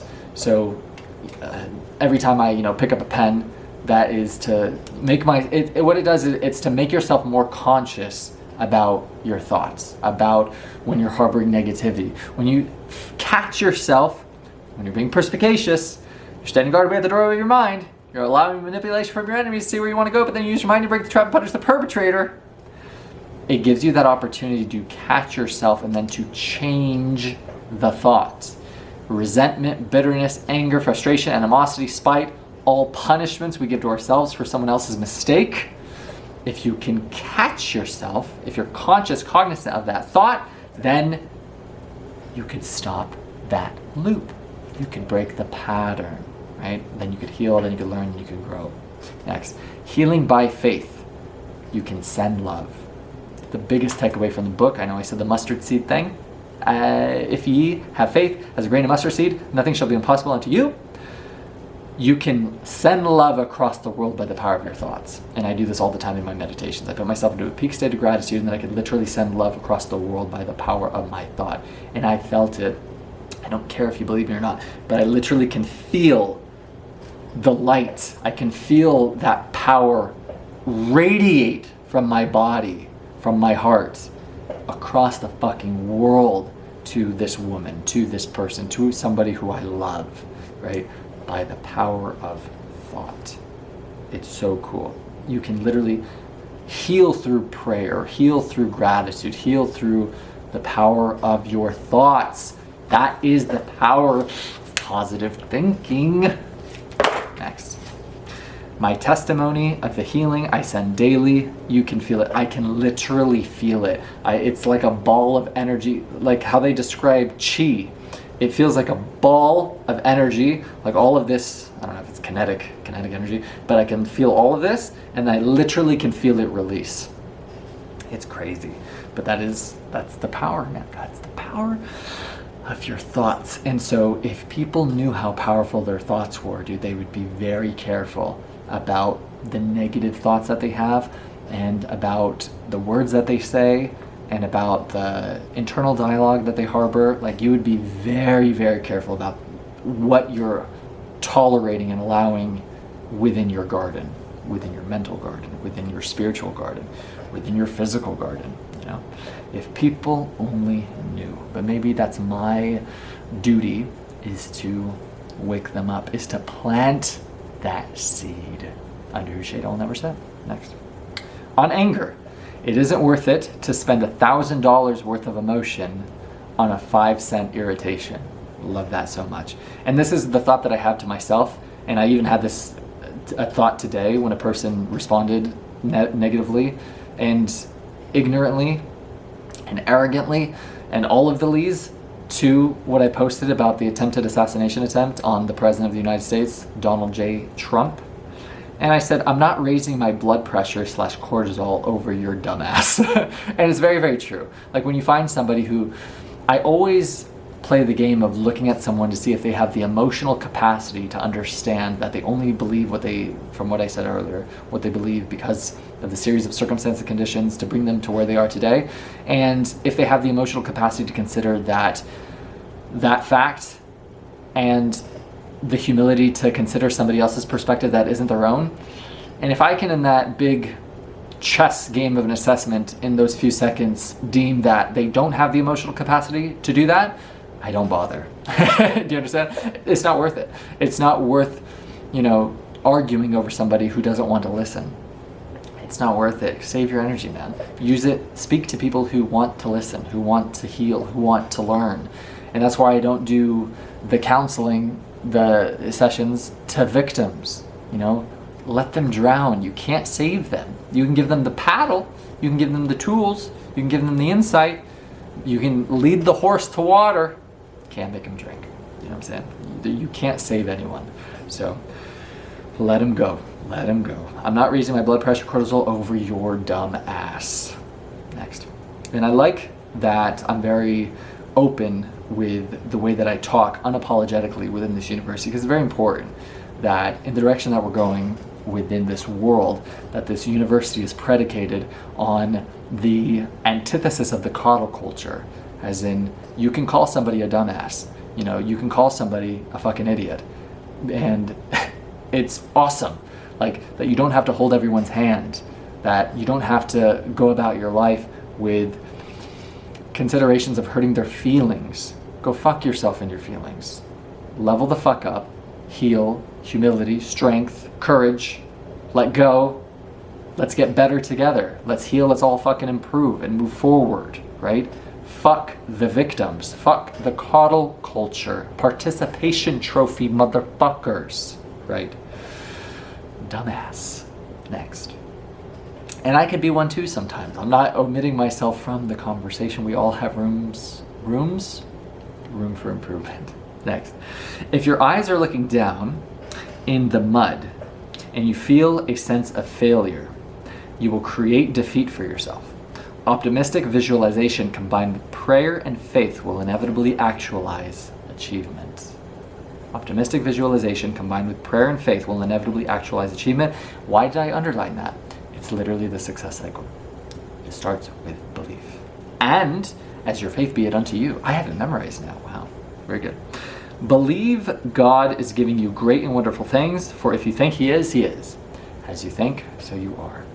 God cannot give you anything greater than you're equipped by faith to receive. And I love that so much. The woman who I've wanted, who's been perpetually at arm's distance out of reach, was for that simple fact. God cannot give you anything greater than you're equipped by faith to receive. Because I never believed I was enough, I was worthy of this person. I wasn't. Because I believed that I was not enough. God can only give you what you are equipped by faith to receive. According to your faith be it unto you. All right, God, I got it. According to your faith be it unto you. You're enough, you're worthy, you deserve everything. Believe that, and you are, and you do, and you will have everything that you want. And it will be given unto you. Develop a sincere and forthright interest in and love for other people. That's literally from the book, How to Win Friends and Influence People. Never miss an opportunity to say a word of congratulations upon anyone's achievement. And I did that just the other day. A guy on my Instagram, old friend, old acquaintance, got married, right? Or proposed to his woman, and she said yes. I never talked to this guy, and I put in all caps, congratulations, that's awesome. Yes. Pay credit where it's due, dude. It costs nothing to spread positivity and optimism. It costs nothing to uplift people and to give sincere and specific praise and recognition. Nothing. People live in a state of lack and view life as a zero-sum game. If someone else is winning, I must be losing. Lose that rhetoric and mindset, dude. Have that abundance mindset. There's enough out there for us all to win, right? I'm gonna clap for others until it's my turn, right? Give everyone, oh, that's a secret, your book. And I put cry, a relief mechanism by God for eliminating the pressure of sorrow. Use it, release and reset. One thing that I love about psychedelics, such as mushrooms, if you ever have partaken in them, is it's such a great reset. And it's an emotional reset on every level. Like, you'll feel the most happy, but then you'll also feel incredible emotions that will cause you to cry heavily if you pursue, which I do, maximum healing and reflection and insight. And so I love it because it allows me to, not that I do this, this is the second time I've done this as an indulgence at the end of the semester. So I did it upon moving into the apartment. Oh, sorry, not at the end of the semester. I had mushrooms when I moved into the apartment December 7th, and then I took them on 4th of July weekend, so I think it was July 5th. And yeah, 5th or 6th. And so it had been like 7 months. And I had that same sense of release because I don't go about my day and cry too often. There's something that I'm working on that has caused a lot of emotional and many a tear to well up. But other than, those circumstances and conditions, it's very easy for you to harbor so much stress and so much sorrow. And it's quite beautiful and comforting that God created you in such a way to have a release mechanism that most people, again, from ego, from you're not a man if you not cry, I'm butchering it, but you understand what I'm saying. And I like that. A relief mechanism by God for eliminating the pressure of sorrow. Use it. And yeah, I was going to say the reason that I pause for a second is I use it, yes, but cry for a day, right? Don't wallow. Don't fall into the trap of self-pity. Don't feel sorry for yourself and live in that state of perpetual paralysis that you end up doing nothing about it. You can celebrate for a day, you can cry for a day, but then remember who the fuck you are, dust yourself off, get back up, and try again. That's what it's all about, dude. We're all gonna fucking make it keep going. We're all in this together, bro. Bro, you got this. You got this. We're all gonna fucking make it. Give your job all you've got.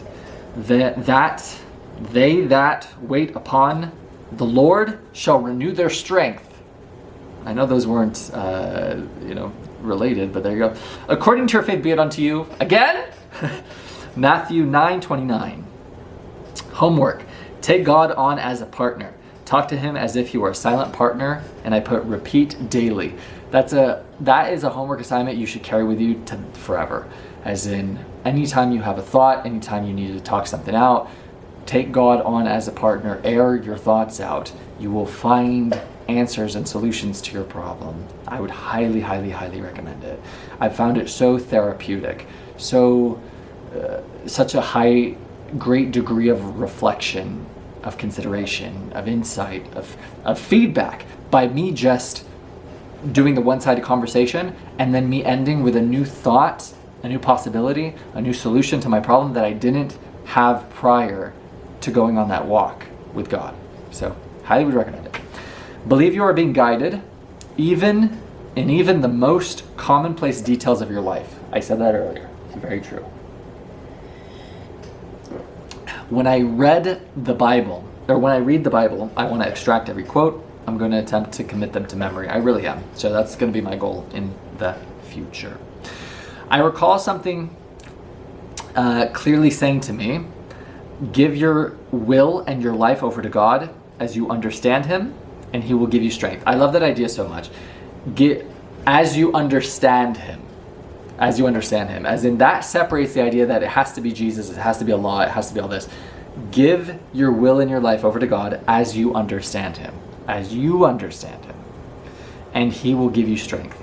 And I put story of given it shall be given unto you. So I don't care if you believe me or not. When I had the worst of my heart palpitations and when I literally thought I was going to die, the worst of them, I was asleep, it was 2 a.m., and I heard a voice with crystal clarity say the words, give and it shall be given unto you. And it's insane, that idea. It wasn't something that I thought up. It wasn't a quote that I read recently. It wasn't any of that. And the voice wasn't myself. It wasn't, like an all-powering God, that talks like that. It was just a normal voice. And it said with crystal clarity, give and it shall be given unto you. And in my reflections, the giving has been in letting go, a lot of it. It's letting this person go, letting this limiting belief go. Give and it shall be given unto you. Letting go of the idea that I don't deserve this, or I don't deserve this woman, or I'm not enough. Give that up. Have the strength not to hold on. Have the greater strength, which is to let go. Give and it shall be given unto you. I love that so much. That was told to me by God. Whether you believe it or not, it doesn't mean any favors or anything to lie to you. Or for you, there's no ulterior motive here, just by being honest. But that happened. That happened. In a complete state of sobriety, at a time where I thought I was going to die. Give and it shall be given unto you. Incredible, dude. What a journey, what a story of a life that I'm living. God is good. Life is beautiful, man. Here we go. Give your love, belief, faith to God, and he will give unto you all you dream. I put that last part.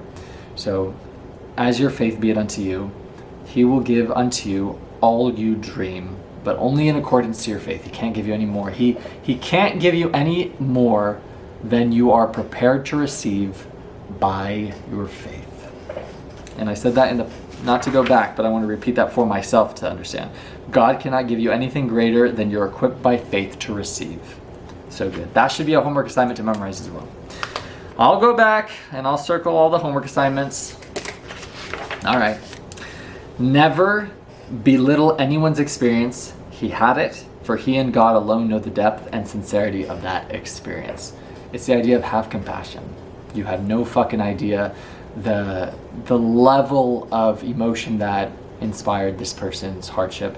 But it's also important to understand, I put the caveat in this, and it was a thought that I want to share, that although it says to never belittle anyone's experience, a lot of people who have really, really tragic emotion for something that was very, very minor, they have a very low threshold of pain because they don't know what real hardship or adversity is often. And they lack perspective, because not only do they not have that threshold of what real hardship is, but they don't constantly see at the forefront of their mind other people who have endured far worse. So while I have a level of compassion for this is going to end, while I have a level of compassion for that sentiment to never belittle anyone's experience, it's also very important that you harbor the perspective that somebody out there is dreaming to live out your worst day. So harbor that sense of, I don't complain. I don't bitch, I don't moan, because I know there's someone fucking dreaming to trade places with me at what I consider to be my hell, right? So I have that perspective and I have that lens, but compassion is something that I do and am constantly working to improve within my own character and personality and etiquette and lens of the world that I have towards others. or that I perceive others in that light, if that makes sense. If there is a deep desire, intensity of longing, and a sincere reaching out after the power, that it will be given. All right. Your giving, prayer, prophecy, patron, yes. Oh, it was notes that I had in the book for this, the other piece of literary work that I'm working on. And then I put a bunch of numbers, and then I put, because the idea that I had from the book was about good fortune, a full and wonderful life. It was prophesizing my future of until. So it was talking about this guy who he had heart problems that ceased and they ended, and I said, his name was Horus in the story. I said, I'm literally Horus in the story. God is speaking to me through this book. And that's where I took comfort in the idea that I'm not behind, that I'm reading this when I should be reading this, that I'm actually on track. And I love that idea so much. And I'm going to end it with this. God will help you, so believe and live successfully, Norman Vincent Peale. And with that, that is the end of Ratlife University, book number 16, semester 3, office hours, book 1 of the new semester. I hope you liked it. I hope you got gold value from it. Do the actionables, do the homework. And remember, anyone can escape. It starts with belief in the courage to pursue. Life is about planting trees under your shade. You will never sit. And we're all going to make it. That's it.